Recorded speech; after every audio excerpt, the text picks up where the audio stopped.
Hey, what's up, my Scorpio people and Scorpio rising?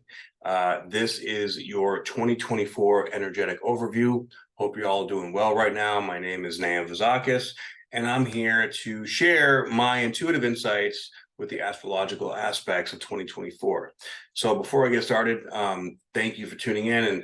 And if this video resonates with you, please like, share, and subscribe. And if you'd like a reading from me, the information is in the description box below. So Scorpio, this year is all about you connecting with your day-to-day life, looking and observing the habits and patterns and behaviors that you have in the day-to-day, what's healthy, what's not, what's serving your highest purpose, and what's just distraction and getting in your own way. You're going to be, your body is going to be speaking to you. Okay, your body is going to be telling you what's right and what's not, but you're really going to have to find the stillness within yourself as you venture towards seeing what works in your life, and what is it, like what maybe you used to do or the way you used to approach things is not going to work, but there may be a period of time that it feels like nothing's working, right? And in that time, you have to find that stillness within yourself. Now, you have really powerful and beautiful aspects here for connecting with very powerful people. All right, you could meet the person that you're going to marry this year, or you could jump into like a really amazing business contract with, a business that's going to be really successful. Whatever it is that you do, you're going to be attracting a lot of power. So it's important to be centered in yourself to know that you're making the right decision and not jump into things that are not jump with impulsivity, but really like take your time, see things through, listen to your body as it's telling you what feels right and what doesn't. Your body's going to be speaking to you in a very loud way. But with your North Node here in your sixth house, that's what it's about, reconfiguring your day-to-day life. I've had that here in 2023. And I'll tell you what, like my habits and patterns went through some difficult times, but now it's like I'm in alignment with it, and I feel much better back at the gym. And gym is my meditation. That's where I go to really get in my flow state and find really the ultimate, I guess, point that we all want to get is find that flow state and learning how to stay there and live in that flow state as often as possible. And everyone has their own way or own thing that drives them in that place. Now, we have Pluto that's shifting from your third house to your fourth house. So Pluto,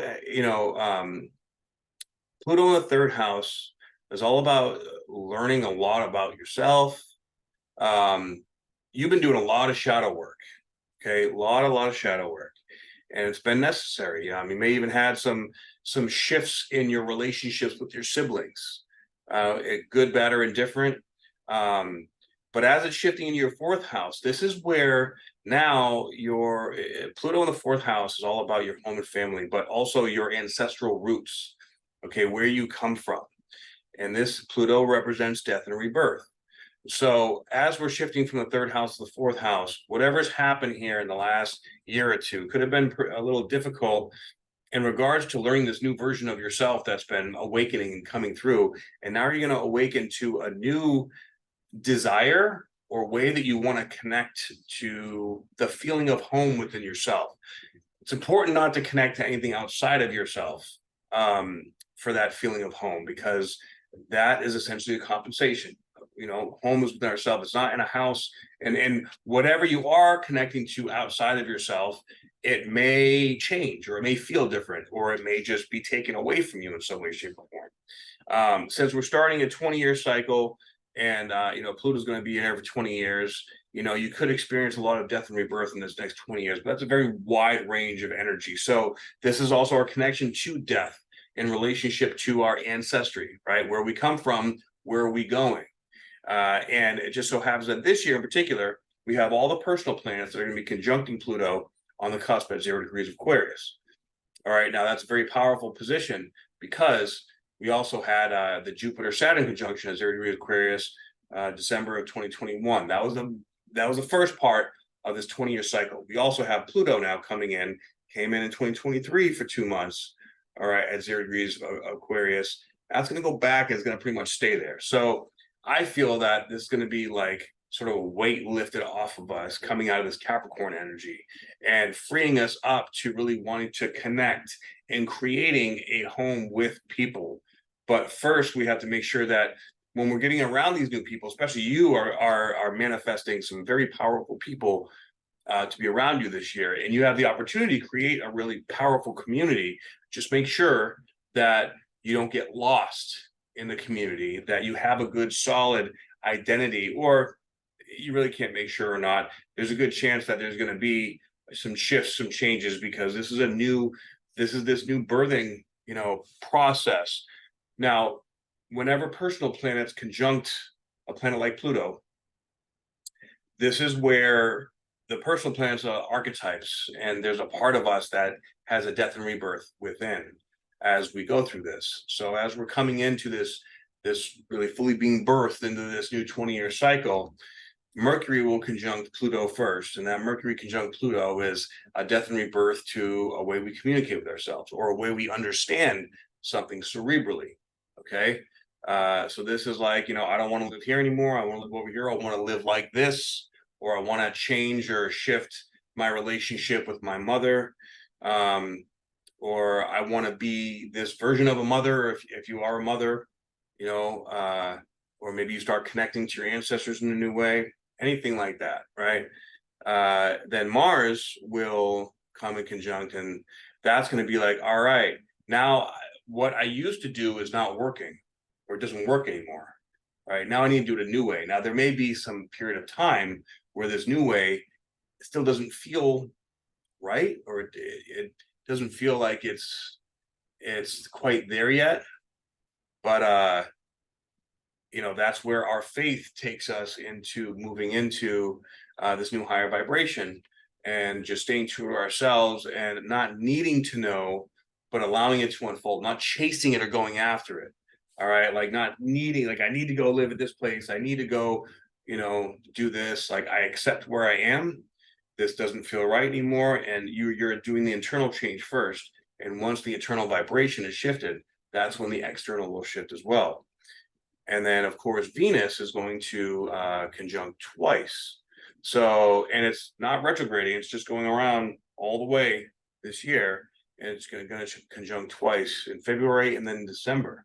So this is where learning how to receive, learning how to activate that divine feminine nature. So this could be, like activating a deeper, connection with your moms. That's what I'm feeling mostly.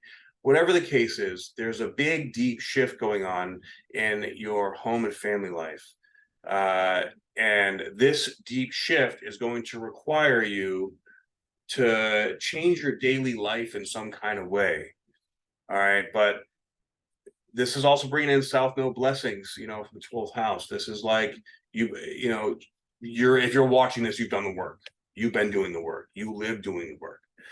So you got some good blessings coming in through the unknown factor. So, and this unknown factor could be coming through, the Uranian energy in the 7th house, but meaning very unexpected, very powerful. Like you're in the grocery store, you're running around, and somebody drops something on the floor. You go pick them up, pick it up and hand it to them just to be polite, and come to find out like they're either the love of your life, or they own a Fortune 500 company, and they want to work with you because they trust you. Like, what I mean? Like, or they like your heart-based, or, your compassion or your empathy for just you being you. This is the energy that we're stepping into, is not so much about competition anymore. It's about co-creation. Now, the competitive energy is coming through, but it's coming through in a very dark way. For many, many, many years, right, we've been seeing this competitive energy as like sports, right? I win, you lose. That energy is no longer flying. That's why I think sports are quickly going to become a thing of the past. Co-creation is a new energy that we're moving into, meaning I win, you win, or you win, I win. We win together, and we create, and we build, and we expand. The expansion is the higher vibrational energy.